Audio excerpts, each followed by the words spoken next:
परमात्मने प्रणतः क्लेशनाशाय गोविन्दाय नमो नमः।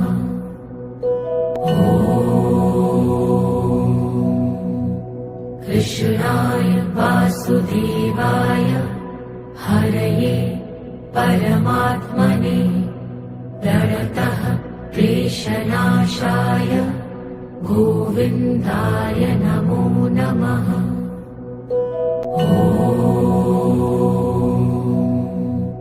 कृष्णाय वासुदेवाय हरये परमात्मने प्रणतः क्लेशनाशाय गोविन्दाय नमो